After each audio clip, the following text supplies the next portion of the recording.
যারা আন্দোলনের ভেতরে আছে তাদেরকে কিন্তু মারার জন্য অনলাইনে উস্কানি দেওয়া হচ্ছে। এই ব্যাপারটা খুবই ক্রিটিক্যালি ডিল করা উচিত এবং এইটা করতে যদি ব্যর্থ হয় তাহলে মনে করতে হবে এই সরকার একেবারে পুরোদমে ব্যর্থ হয়ে গেল। বিভিন্ন জায়গায় এই ধরনের ঘটনা কিন্তু ঘটছে, যারা আন্দোলন করেছিল তাদের পর আক্রমণ হচ্ছে এবং গুপ্ত হত্যার মতো কিছু অভিযোগে উঠছে। আমি একদম কনক্লুসিভ রিমার্ক দিচ্ছি না, কারণ তদন্তের আগে আমি আইনের মানুষ হিসেবে কনক্লুসিভ কোনো মতামত দিতে পারি না, কিন্তু এই ধরনের ঘটনা তো ঘটেছে। দুইজন প্রাইভেট ইউনিভার্সিটির স্টুডেন্ট মারা গেছে, চট্টগ্রামে গতকাল একজন মারা গেছে, কয়েকজনের পর আক্রমণ হচ্ছে।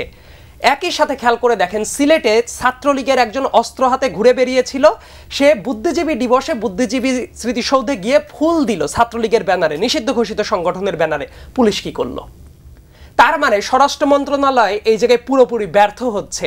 কেন? চিরুনি অভিযান চালিয়ে যারা যারা এই কাজগুলো করছে, অনলাইনে বিভিন্ন পিলারে লিখছে, এমনকি এই ছবিগুলো তো আইডেন্টিফাইড। তাহলে এই যে ধরতে ব্যর্থ হচ্ছে এবং যারা আন্দোলনের ভেতরে আছে তাদেরকে কিন্তু মারার জন্য অনলাইনে উস্কানি দেওয়া হচ্ছে।